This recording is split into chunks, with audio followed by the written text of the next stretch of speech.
Life में ऐसी बहुत सारी चीजें रहती है जो हमें पीछे खींचती है, जो केवल धरती पे एक बोझ रहती है और उन्हें हमें डिस्ट्रॉय करके आगे बढ़ना चाहिए for the betterment of humanity. तो नमस्कार प्रियाल्स, welcome to Priyal Maheshwari.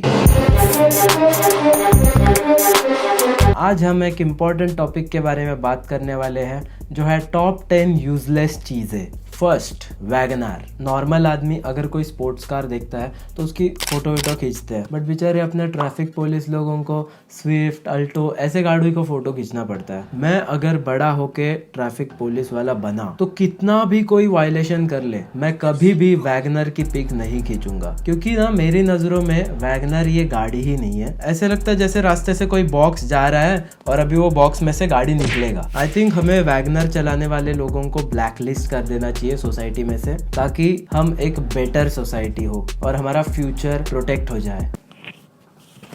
Number दो ना, फिर हेलमेट। अभी मैं हेलमेट डालूं या ना डालूं ये तो मेरा पर्सनल चॉइस है ना, जैसे कि मैं अपने कपड़े डालूं या ना डालूं। एक मिनट, तो कॉल आ रहा। हेलो, अच्छा मेरा चॉइस नहीं है क्या? FIR हो जाएगा? हाँ वो तो नहीं है। ओके गाइस, एक बुरी खबर है। मेरे सूत्रों के अनुसार से मुझे पता चल रहा है कि हम शर्टलेस नहीं घूम सकते। अभी कैसा है, एक आदमी रहेगा और उसकी आइटम रहेगी और तुम ऐसा नंगा विंगा पिक डालोगे तो बिचलेस नहीं हो जाएगा। ये बात मैं अपने दिल पर पत्थर रख के कह रहा हूँ कि जनहित के वास्ते, for the betterment of society, हमें नंगा नहीं घूमना चाहिए। एनीवे, हम कहाँ पे थे?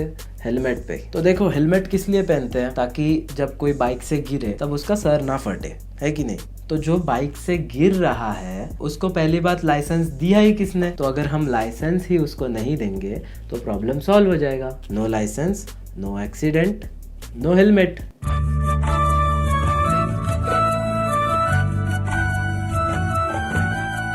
Number 3, tax. I am a proud tax paying citizen. ऐसा कहने वालों को शर्म आनी चाहिए। मतलब तुम लोग टैक्स दे रहे हो बस इसलिए ताकि तुम्हारे घर पे कोई रेड ना करे। अरे पुराने लोगों को देखो, वो लोग अपनी जान दे देते थे अपनी लाइफ बचाने के लिए, अपना घर बचाने के लिए। देखो, टैक्स किसको जाता है? गवर्नमेंट को। और गवर्नमेंट का मीनिंग क्या होता है पता है तुम्हें? गवर्न करना। आसान भाषा में, कोई तुम्हें अपना बीच बना रहा है और तुम उसे बीच बनाने दे रहे हो, वो भी विलिंगली, बस क्योंकि तुम्हारे पास और कोई ऑप्शन ही नहीं है।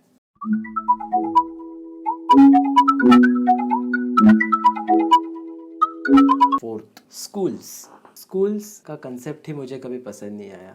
देखो, जिसके नाम में कूल है वो कूल होना चाहिए ना।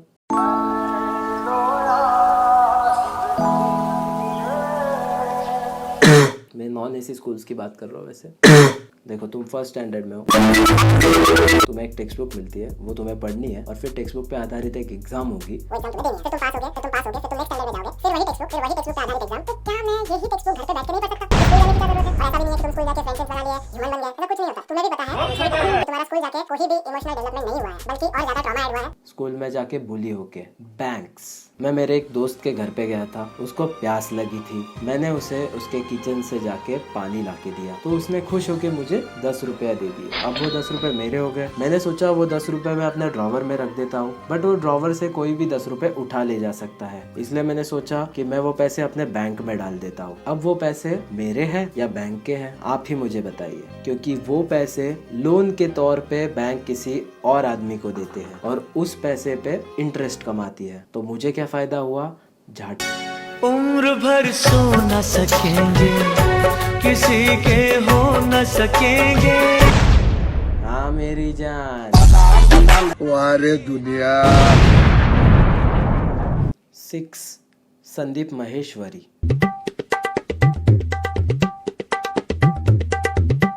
क्या तुम चाहते हो कि मैं उनको यूजलेस कहूँ? संदीप महेश्वरी को मैं यूजलेस कहूँ? अरे तुम्हारी औकात है क्या? हाँ, थोड़े हो गया तुम। मैं संदीप सर के अगेंस्ट एक भी अपशब्द बोल क्या सुन के भी नहीं ले सकता हूँ। वो मेरे पिता समान है। रिसेंटली एक वाहियात आदमी ने कहा था कि उनके काम पर बच्चे थूक रहे हैं। गुस्से से सर उठाकर देखो संदीप, तुम्हारी इज्जत का फालूदा हो गया है। बच्चे थूक रहे हैं तुम्हारे कई साल की मेहनत पर। अरे वो बच्चे हैं और बच्चे भगवान का रूप होते हैं और सिर्फ एक भगवान ही दूसरे भगवान पे अटैक कर सकता है। इसलिए लॉजिकली ये प्रूव होता है कि संदीप माहेश्वरी एक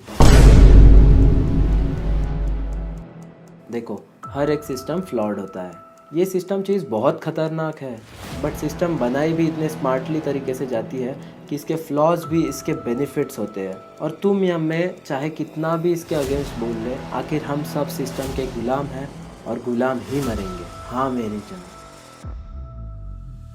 ओके, बहुत हो गया कॉन्स्पिरेसी डार्क थियरिज्म।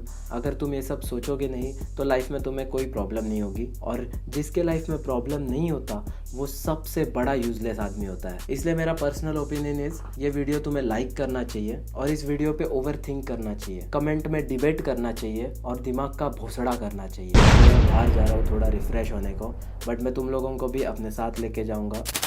भाई ये स्कूटी देखो कैसा लेजेंडरी पार्किंग किया हुआ है। तो तू हेलमेट क्यों डाल रहा है? इधर तो जाने का। अरे नितिन को पकड़ते हैं। तो नितिन को पकड़ते हैं ना, अपने को थोड़ी ना। अरे हेलमेट डालने का नहीं, वही मैं इस वीडियो में बताया। नहीं, हेलमेट सबसे यूजलेस चीज़ है और तेरे को पकड़ा तो मेरे को भी पकड़ेगा ही। अभी पीछे भी हेलमेट डालना कंपलसरी है। त्रासदायक ट्यूटोरियलचाच हो गया है। थांबो काय झालं बाबा, आई एम वेयरिंग। मला घर चल जादू हो गया। हम मिले या फिर ना मिले, दिल के अलग है ना रास्ते, तुमसे ही अब मिला राबता फिर भी। गाइस अभी हम लोग संस्कार के स्कूटी से संस्कार की कार को पिकअप करने को जा रहे हैं। उस पर हम लोग पिकअप लाइन मारेंगे और देखेंगे कि वो पिकअप होती है या नहीं हमसे। Okay bye. थाने महानगर पालिका क्यों लेके आ रहा है? तू मेरे को मेंटल हॉस्पिटल में बुक कर रहा है क्या? वाह रे, इधर सब गाड़ियाँ वाइट क्यों है?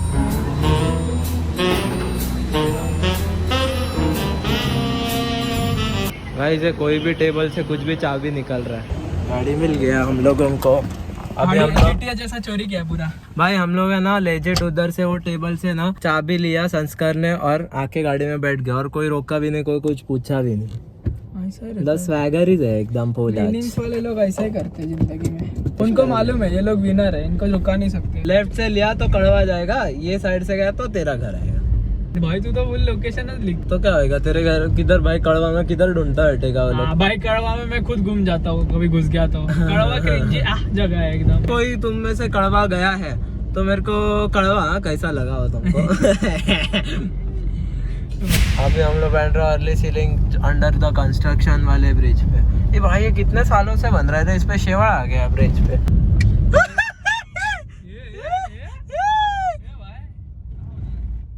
इसीलिए बोला ज्यादा रील्स मत देख। हम मिले या फिर ना मिले, दिल के अलग है ना रास्ते, तुम। ये वाह रे LGBT ब्रिज। भाई अब भी हम लोग सिग्नल पे रुके थे और भिखारी लोग आके ना इधर कांच बीच बजाने लग गए रे। आगे का कांच बजा रहे, बाजू का कांच बजा रहे, ये कांच बजा रहे भाई। और ऐसा 8-9 जन एकदम। और बच्चे लोग नहीं, बच्चे लोग है तो समझ सकता है ना कि हाँ छोटे भिखारी लोग है तो फिर आके बजा रहे भाई। इतने बड़े बड़े भाई ऐसा कर रहे थे जैसा चंदा मांगने को भाई लोग आया और अगर पैसा नहीं दिया तो मार ही डालेंगे आज। भाई ऐसा लगता है कि मैंने उनसे लोन ले रखा है। नया न्यू इंस्टीट्यूशन, बट एक्चुअली अच्छा है, मतलब अच्छा मैं ज्वाइन करूंगा। भाई इतना जोर से गाड़ी मत चला रे, गलती से वॉशिंगटन डीसी आ गए। आ गए वॉशिंगटन डीसी। अभी व्हाइट हाउस पहुंच गए। प्रेसिडेंट ओसामा बिन लादेन को मिलना पड़ेगा। मिशेल ओबामा भी रहेगी। फर्स्ट लेडी है वो तो। सेकंड लेडी कौन है फिर बताओ? गाइस हम लोग स्टारबक्स में जाके आ गए और हम लोग ने नोटिस किया कि स्टारबक्स वाले बहुत खतरनाक है। वो लोग एक कॉफ़ी 290 300 रुपए में बेचते हैं। बहुत ही ग्रीडी लोग हैं। तो अभी हम लोग फिर डिसअपॉइंट होके वापस घर जा रहे हैं। घर पे जाके खुद ही चाय बनाएंगे और पियेंगे पानी के साथ। तुम लोग को पता है वो सुबह का वो रहता था ना 1 2 3 4, तो उसके पहले लोगों को चक्कर आता था ना उधर, तो मेरी मम्मी मेरे को चाय और चपाती देती थी, तो इसके लिए मेरे को चक्कर नहीं आता था। तेरे को क्या देती थी मम्मी? मेरे को पार्ले जी का बिस्किट और चाय। हाँ तो फिर तेरी मम्मी मेहनत नहीं लेती थी, मेरी मम्मी मेहनत लेती थी, चपाती बना के देती थी सुबह सुबह। मेरे को मेरी मम्मी गरम गरम डब्बा देती थी 10 बजे रोज रिसेस पे, रोज गरम डब्बा गरम 10 बजे ना, मेरी मम्मी 5 बजे उठती थी। मेरी मम्मी तेरी मम्मी से जीत गई। यहाँ पे सबसे चतुर कौन?